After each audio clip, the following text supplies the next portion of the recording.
Hello, everybody, and welcome back to another episode. I'm Jack, joined by Mr. Solis, and we are here for the start of Season 4 of the currently unnamed podcast because we are potentially looking into a new name. Well then, that's exciting. Yeah. Dom, Gio, and I have been brainstorming together. We still haven't fully decided on one, but we've been coming up with a couple ideas as to a potential new name. So for now, this is the start of Season 4, but we currently do not have a name to lock in for this episode. And will the episodes that we record, the episodes you record with Dom and Gio, have the same name? Yeah. Okay. We're just upgrading. That's exciting. Yeah. And what's it called? Similar to, well, before we get into what I'm going to say, first off, sir, how have you been? I've been fine and great. We are in the thick of summer. Really felt it yesterday at Disneyland. Had my sunblock on, but had a lot of great quality family time between this weekend and last week's 4th of July weekend. How about you, sir? How are you? Very similar to you. I spent a lot of time with family, especially for the holidays and whatnot. It was very nice and relaxing. As you mentioned, we're getting towards, the hot days of summer. And though I didn't do as much walking as you did yesterday at Disneyland, I did go for my walk yesterday because I'm still doing my walking and album a day, and I definitely felt the heat yesterday. It was very hot, and very recently I finished up 50 days of walking an album. I saw that on Instagram, and I saw you highlighted the 50 albums you listened to on your 50 days of walking, and I saw that my recommendation of Limp Bizkit's recent album made the list, and your favorite song was Goodbye, a strong song to enjoy.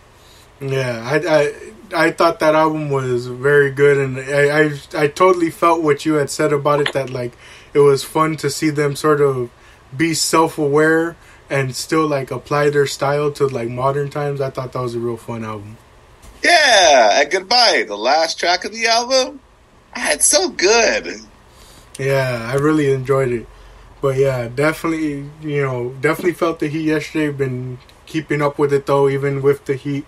And just been spending a lot of time, with family, with, obviously the guys to brainstorm for the podcast, as we will be making our return on that side next week. That's what we usually do, as we came up on our 3-year anniversary of it all. Yeah, you sure have. Congratulations, sir. Thank you. And of course, as we always end up mentioning on our anniversary shows, Dominic mentioned, it's crazy to think that we all started this back in high school. Mm-hmm. Yeah, for those of you who may not know, potentially if you're new listeners, Mr. Solis was a teacher of ours. He was our art teacher. And later on for Dominic, he was his math teacher. And Mr. Solis had been doing the podcast for quite some time before we got there. I would say about, 2-3 years before we got there, I think? Oh, yeah, 2 or 3 years. And I knew about it because my brother had appeared on it from time to time, so I knew from the start I was going to be there. And then I invited Dominic. I was surprised he joined because at the time he was such a quiet kid, but yet the podcast helped both of us evolve to the point where we're here with our own podcast. And I, of course, am here with Mr. Solis to talk about wrestling. Good old tried and true sport of the Graps. Yeah, and it was something I don't think I mentioned it on our last episode that you and I did together, which was covering AEW New Japan Forbidden Door. I think I mentioned it off camera and off the podcast, but last season, for season 3, if you go back and see, we opened that season with Mr. Solis and I talking about Money in the Bank. And what are we opening with for season 4? Money in the Bank. 2023. Yeah, so we are back here talking about WWE. Money in the Bank. They're out in London, I believe. London, England. Yes, sir. They made the trip across the pond. And, what were your thoughts going into this show, sir?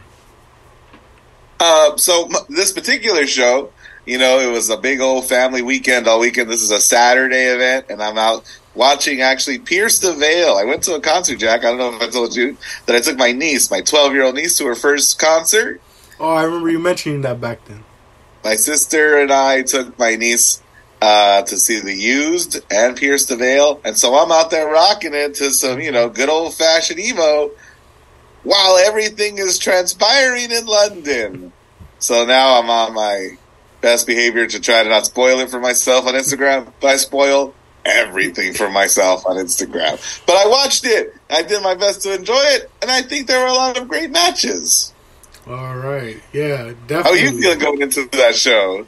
I was actually excited for once, I'm not trying to say that I'm not usually excited for WWE pay-per-views. I'm not trying to make it sound like I'm a hater, but like a lot of times, because you and I don't watch the weekly shows, we just look at the matches and going into it decide whether we like what we're looking at. And, obviously with a lot of the hype behind a lot of wrestlers, going into it, I was excited, especially because I know I saw some people complaining, but, there was a lot of fresh names in both, or at least in the, I think more specifically, there was a lot of fresh names in the Money in the Bank, the men's Money in the Bank match.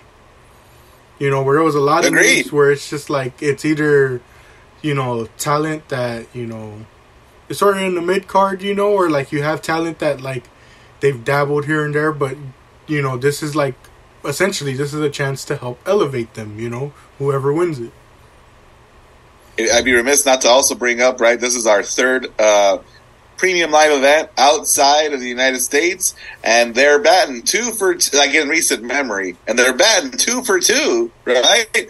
When we think about the show they put on for Puerto Rico, and the show they put on in Jeddah, Night of Champions, you're like, okay, this is becoming a trend that I'm excited, that's building excitement in me. Am I forgetting a pay-per-view, or is this the third international pay-per-view, back to back to back? Ooh, Backlash in the beginning of May, Night of Champions at the end of May. Did anything happen in June?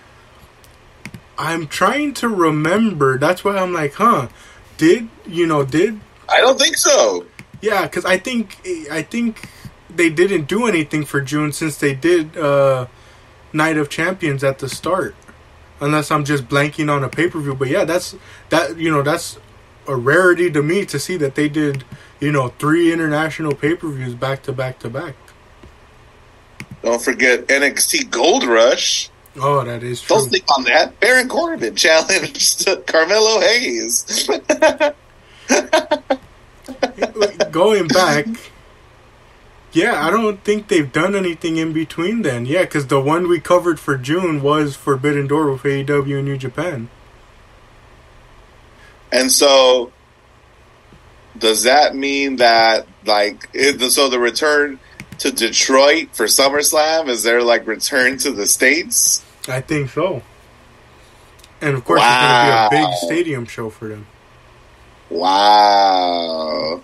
And a lot of implications for that event were set up through this event. Oh, certainly. But getting right into the mix of it. Oh, and I'll mention this here real quickly, sir.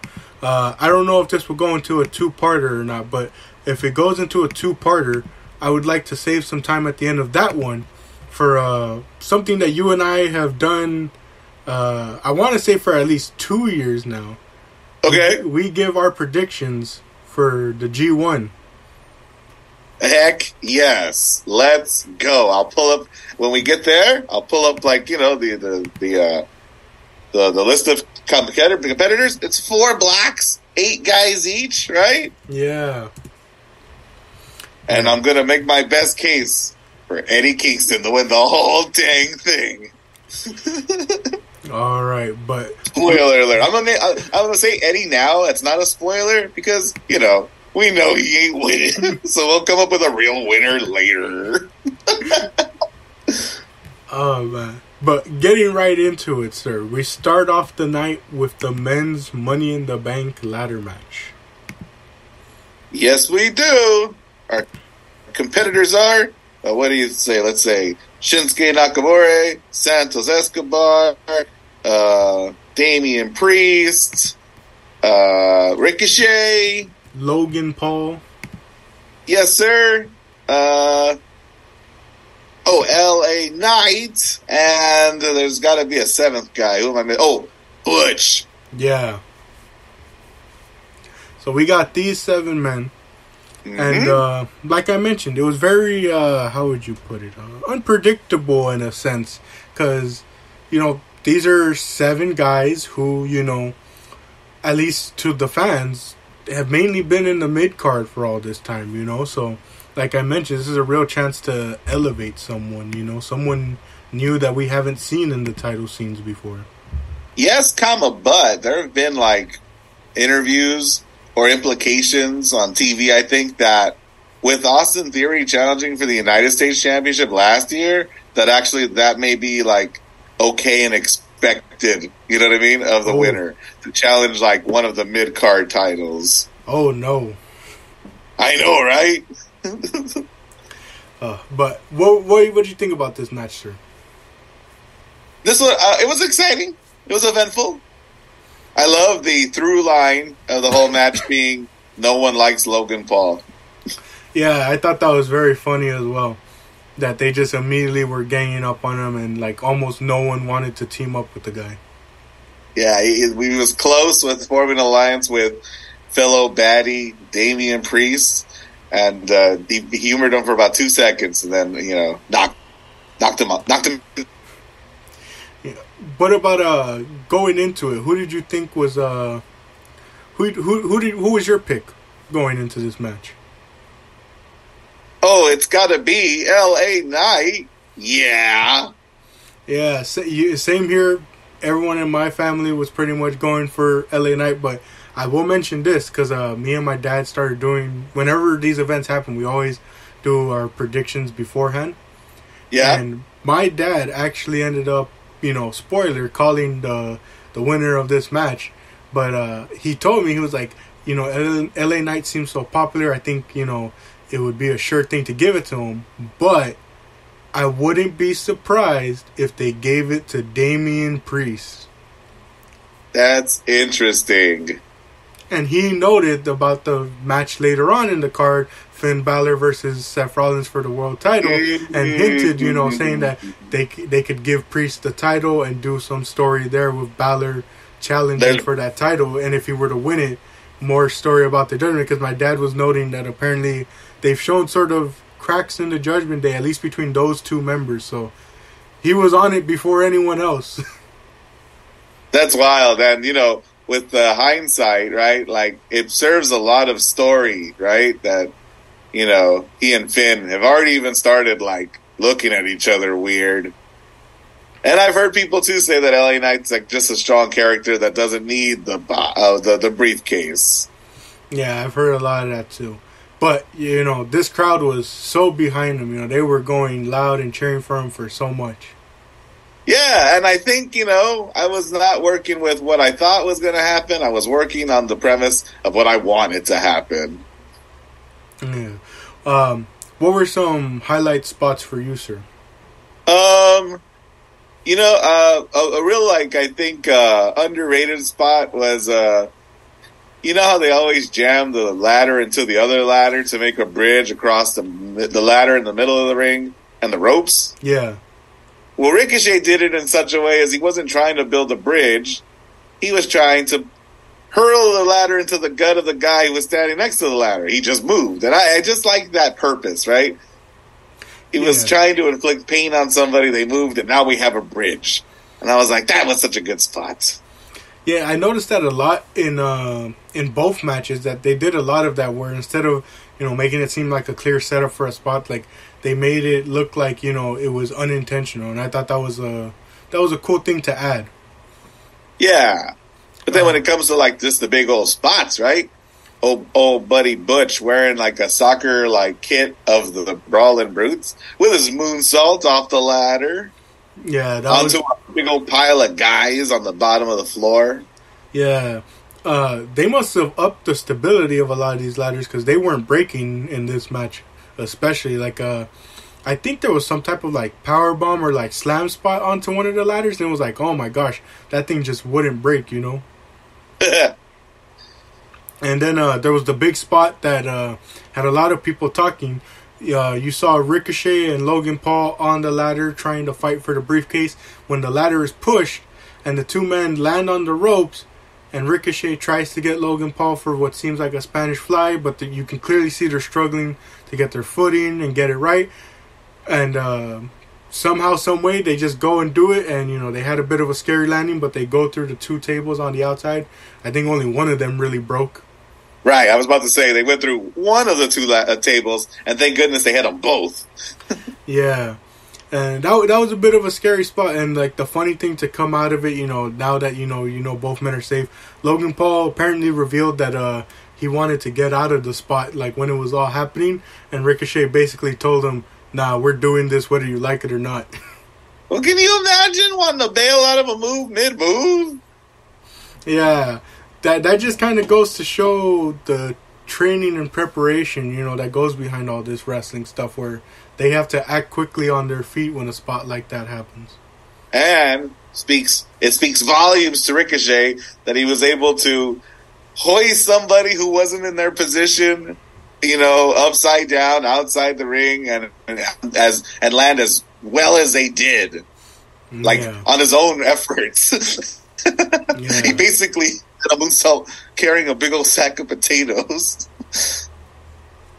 But we get the final spot of the night where LA Knight is clearing out the ring. He's clearing everybody out, and he goes to climb up to grab the briefcase, and it looks like he's about to have it. But Damian Priest gets him and slams him from the top of the ladder. He opened the hook. He was so close. And Michael Cole tries to tell us that it was a broken arrow, the move that he does out the top rope. I mean, he should have just tried for like a choke slam. But that explains why he falls off the ladder as well.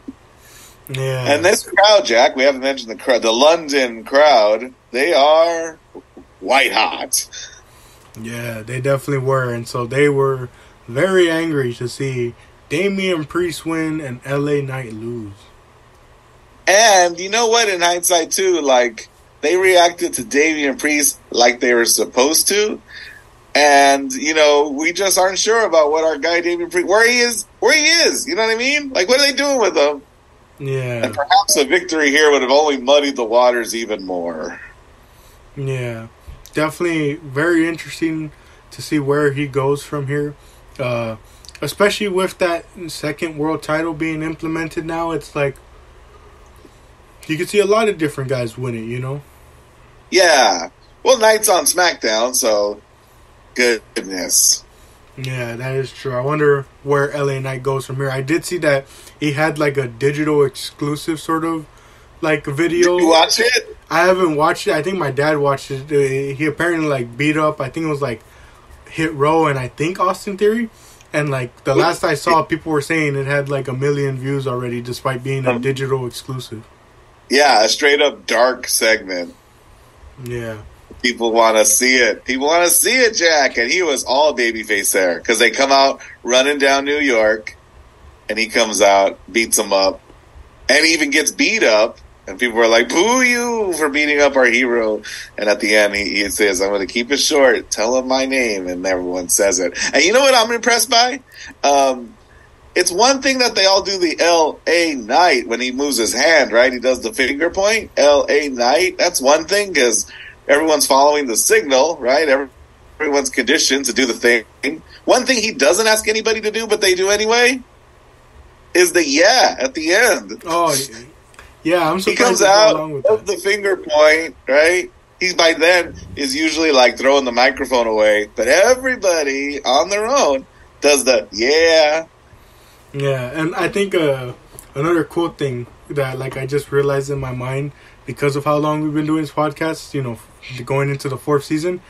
Yeah. If the listeners want, they can go all the way back because we used to cover NXT. We were there when we first mentioned the whole idea of, I think when the news broke that they were signing him or I think like we were there when he had like one of his first major matches, I think it was, like debuting for NXT. So it's cool to see that we were covering him when he first joined NXT and here he is now. especially with the fear that people just don't watch NXT, right? Yeah. So it's cool to see, just the development from there to now. Absolutely. We knew him before he was cool. And then here come the Impact fans saying, oh, yeah, we knew him before he was cool there. Touche. But moving on to our next match, we have the Women's Tag Team Championships on the line. Champions Shayna Baszler and Ronda Rousey defending against Raquel Rodriguez and the returning Liv Morgan. Mm-hmm. And previous champions, right? Yeah, previous champions as well. So you like a team coming back and going after what they lost. You're like, ooh, good. And not only that, what's it called? Ronda and Liv obviously have history going all the way back to last year, I believe it was. SummerSlam. Yeah, so they have quite some history there. Liv is on a very short list of people who have, beaten Ronda. Yeah. I think they mentioned that too, either on commentary or in, the little mini promo before this match. They did mention that. Or I think they at least showed, footage of it. Yeah. But what'd you think of this match, sir?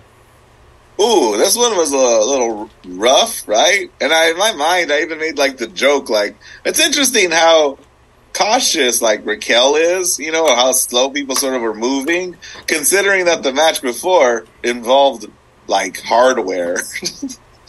This match with none of that, right? I don't know. I just felt I don't know if Raquel is just nervous, jet lag, or still green, right? Mm. They just move a little slower than I'd like. Yeah, I noticed that as well.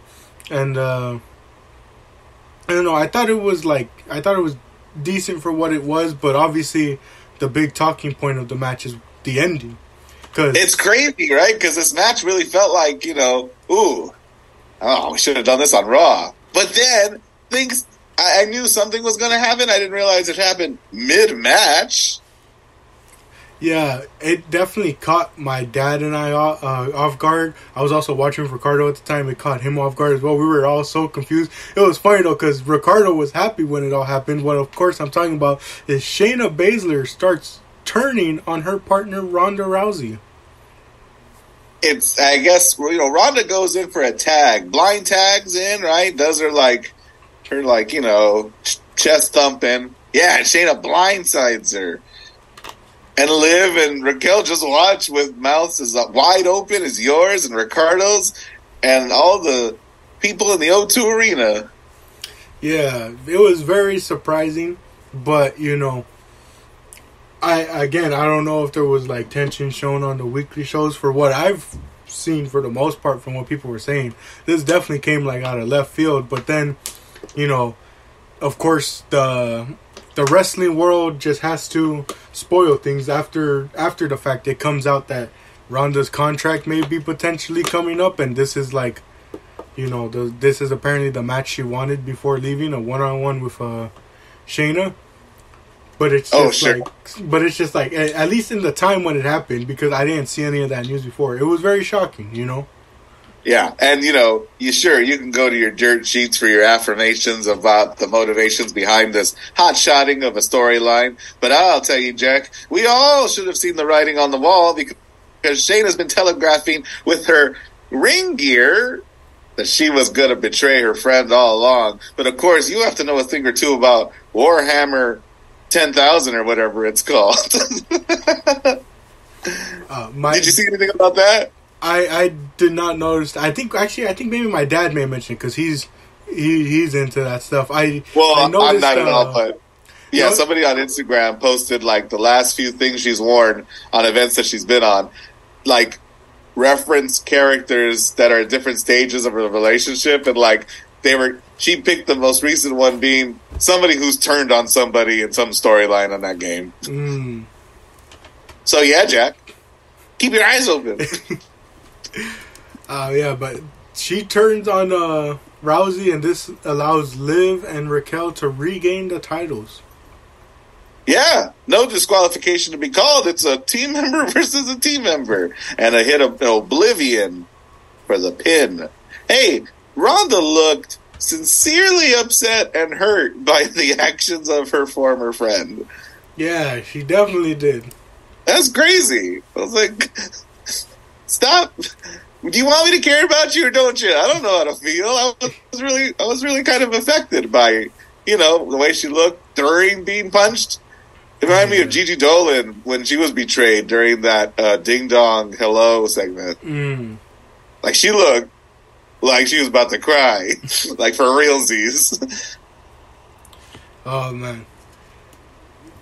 But, moving on to our next match, we have the Intercontinental Championship on the line. Champion Gunther defending against Matt Riddle. Mm-hmm. What'd you think about this match, sir?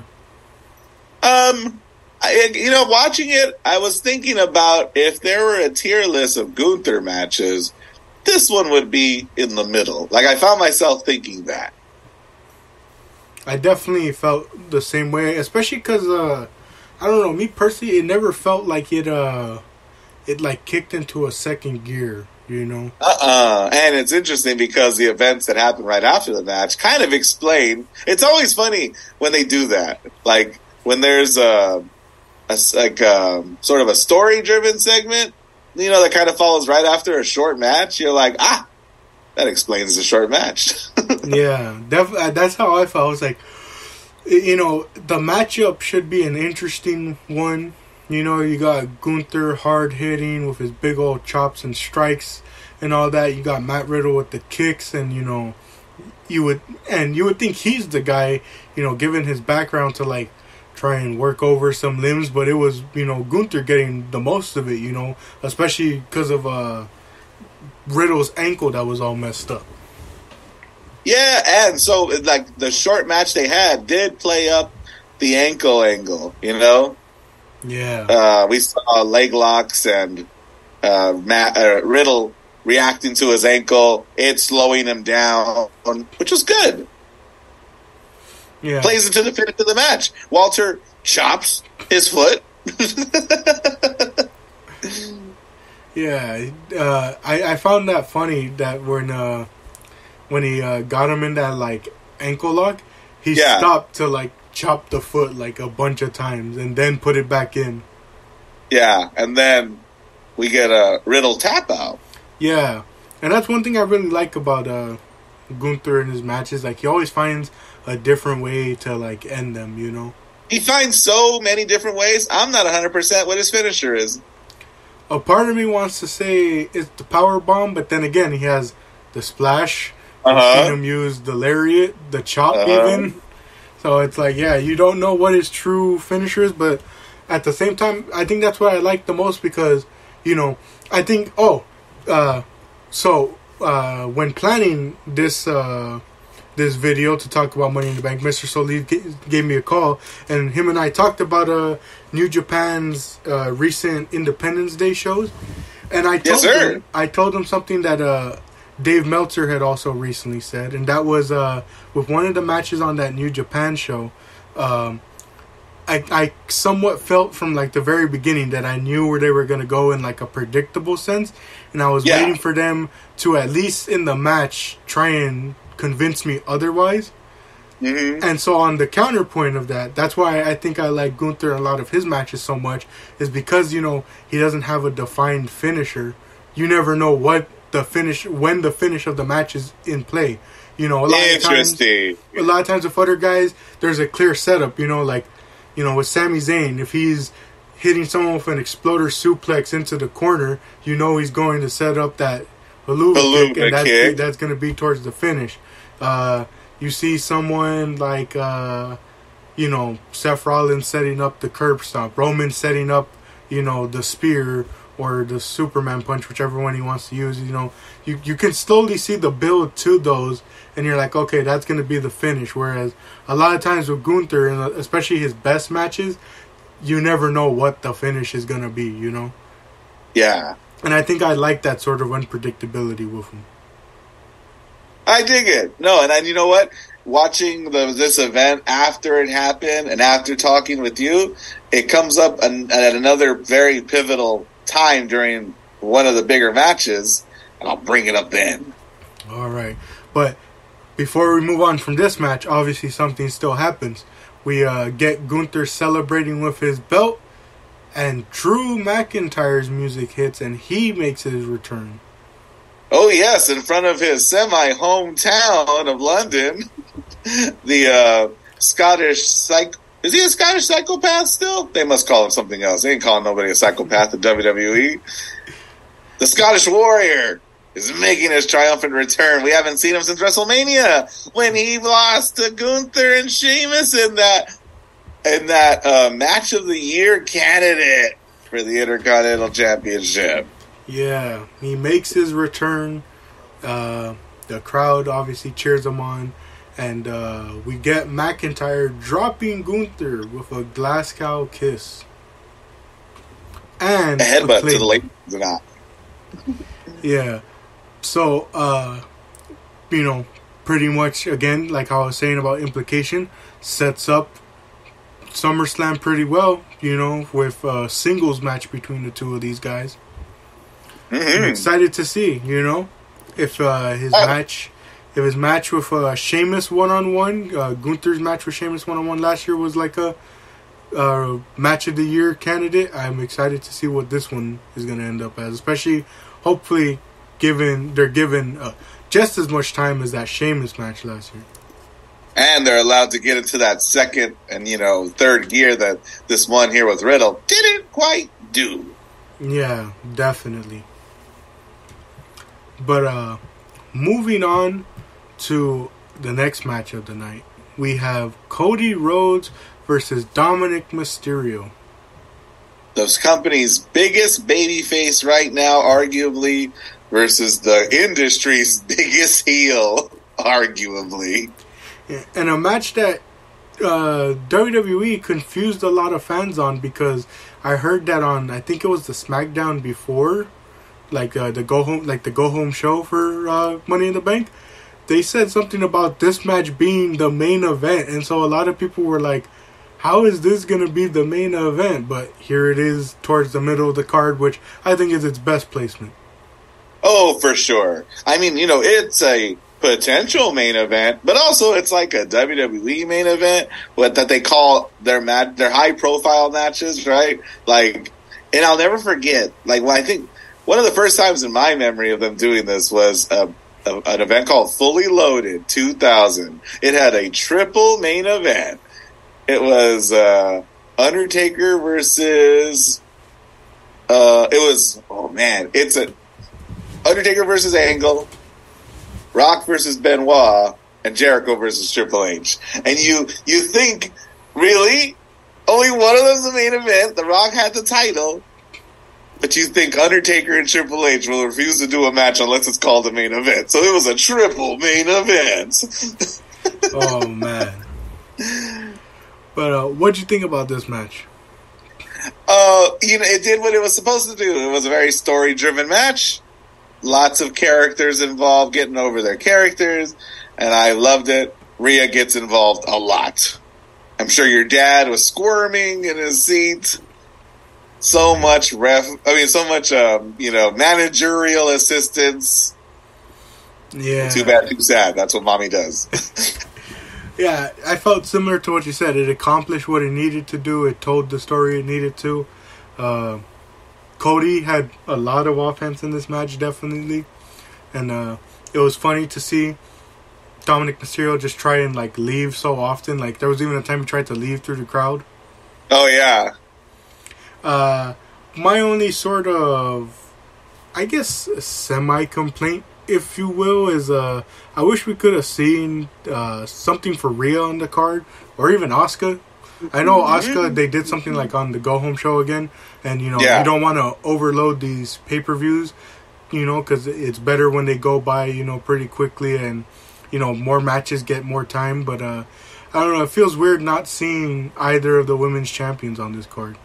Well, what they've done in the last couple of months with these premium live events is sort of like, these cards have way fewer matches than they used to on average, and a couple of matches that you think might have made the card on the night are reserved for the SmackDown before or the Raw after. So we did see Rhea defend her title against Natalia, in a rematch of their Night of Champions squash, and Natalya turning up and showing off, you know? I heard about that.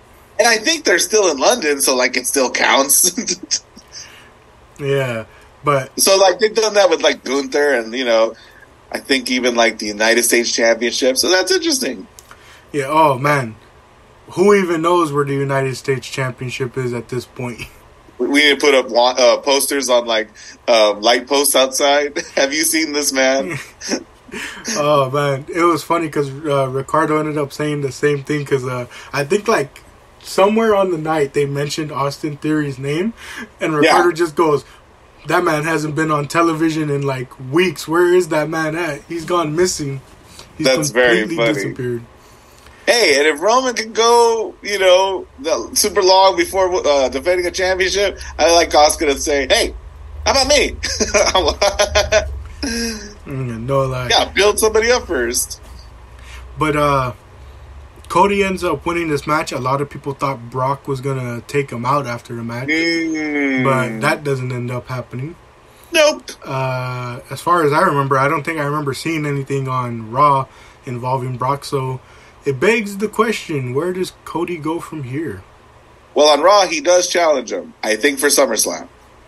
He's talking to the camera and implies, I don't know if he did it this week, but he implies that the stipulation is one that we, the WWE Universe, have not seen for a while. I wonder what it could be. There's a lot of folk that have Texas Bull Rope match on their heart. I could see that one happening. You know, Detroit, known for its Texas Bull Ropes. But, you know, Cody's gonna Cody. Oh, man. That would, like, you know what it would do, too? Like, tying each other together and be like, you can't get away from me now. Brock being the one seemingly, you know, trying to get away. Yeah. And it's funny. I mentioned, you know, that these pay-per-views that WWE does, getting them to be shorter, more time for matches.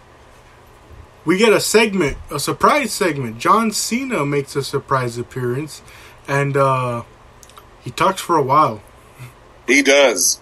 He talks for a while with the crowd, and it ends up being revealed, or like there's a tease that like WrestleMania could potentially come to London. Like he's telling the crowd to cheer and show them that they want that WrestleMania there. And then he's interrupted by Grayson Waller, who comes down, and he pitches for WrestleMania to be in Australia, which I know I've heard like some reports of like them wanting to do a big show in Australia. But so Grayson Waller comes down and pitches, hey, how about Australia to do it? And you know, I think I've always been under the impression that they haven't done an event that scale overseas because it's so expensive to do. But Grayson Waller comes out there and really shows the WWE's hand, I think, because he calls out the London crowd for doing what we know they do all the time, right, Jack? That they're bizarro land like Canada. You cheer for who you're supposed to boo, and you boo for who you're supposed to cheer. And Grayson Waller calls him out on that and goes, oh, you're so edgy. And I was like, whoa. I've heard about this Grayson Waller. Never was impressed by anything until then. I'm like, he just said... You know, it's been a minute, Jack, since we've been able to sort of say, he said a thing he wasn't supposed to say. Yeah. And, you know, you get a little battle between the two of them. You know, he in a sense, somewhat disrespects Cena, because you would think he's like, oh, let's have a match at WrestleMania in Australia. And instead he's like, we can do my talk show and you can be on it. Almost. That's good. That's such a good line. Yeah. Cena says no, turns his back. Waller starts to beat him up, but Cena gets the upper hand, hits him with an attitude adjustment, and leaves the ring. And, you know, it just sort of gives the crowd something to look forward to. How many minutes we got? 5. Oh, good. I heard somebody say that Grayson Waller is better at being Austin Theory than Austin Theory. I heard about that, and I especially heard someone say it's crazy how the two had both, like one had a match with Cena while the other only had a segment, and one came out looking much better, and it wasn't the guy who had the match where he beat Cena. Incredible, right? Grayson Waller, by the way, on the SmackDown after only goes on to continue this rise with just a show stealer of a match with Edge that you again might say, hey, that could have been on the Premium Live event, but they put it on SmackDown. They're still in London, and Grayson came out looking all the better for it. Yeah. And, it just makes me wonder. I'm like, would WWE actually do such a large-scale event? I wouldn't doubt them doing a large-scale event in, like, a foreign country like, London or even Australia. But it makes me wonder if they'd ever do WrestleMania in one of those places, Well, check it, Jack. We have another big show happening in London in a couple of weeks, right? At the old Wembley, right? Yeah, it was funny because when Cena mentioned WrestleMania in London, the first thing I said to my dad was, just go ahead and announce Wembley and, like, basically confirm that, like, you saw AEW announce Wembley, get the attendance that it's gotten so far, and we're like, why aren't we doing the same thing? If they can do it, why can't we do it, How many minutes we got? 3 and about 3/4. I just need a minute. I was thinking the same thing as you, Jack. And AEW just rolled up and booked the Wembley, and they never made any mention about Parliament. And John Cena goes, hey, listen, or I think reports later go, hey, now it's being brought up in Parliament. Do they want WrestleMania there? And you wonder what the difference between the two is. And I'll tell you what I think it is, Jack. AEW and Tony Khan are like, you know what? I'll pay the $10,000, whatever it costs to run this venue, right? Because I guess venues cost money to run. Yeah. But WWE, who put on ads for Puerto Rico, who tell you about how nice Jeddah is nowadays, come visit. They, I think, want the country to pay them to come. Yeah. And they're like, hey, we'll put all the ads, come visit the lovely, country of England. And they won't just outright spend the money to be at the venue. Yeah, I believe that too. I definitely believe that. But yeah, I will say, I don't mean this in a snarky way, but, like, I'm happy to see the competition, Oh yeah, I know a lot of people won't. Yeah. A lot of people won't look at it as competition, but, like, they're clearly what's the word I want to use? They're clearly reacting to the fact that not only did AEW book Wembley Stadium, but they've sold the tickets that they've sold so far without a match being announced. With no matches. So it's definitely impressive, and I welcome it because, as you'll hear on this podcast many times between the two of us, we're fans of both, and overall, I think you would agree, we're overall fans of the wrestlers at the end of the day. We don't treat this like a sports team. We root for the players or the wrestlers we want to, Don't matter what company you're in. Speak for yourself, Jack. If you like AEW over WWE, you're just a dirty mark. You don't know nothing about nothing. You don't know. Oh, man. But, yeah, it's definitely fun to see. And I would fully welcome, a WrestleMania in any of those countries because it would be a spectacle just like how Wembley is going to be a spectacle. I'm excited for just the overall growth that pro wrestling has been showing. Oh, yes. A lot of companies out there doing well. And obviously in part 2, you'll hear a little bit of us talking about the Japanese side of things because, as I mentioned, got to talk about the G1. Woo! But thank you all for joining for this part. Tune into the second part where we cover the women's Money in the Bank match, Seth Rollins versus Finn Balor for the World Heavyweight Championship, and the main event of Roman Reigns and Solo Sikoa versus the Usos in a Bloodline Civil War. Mm-hmm.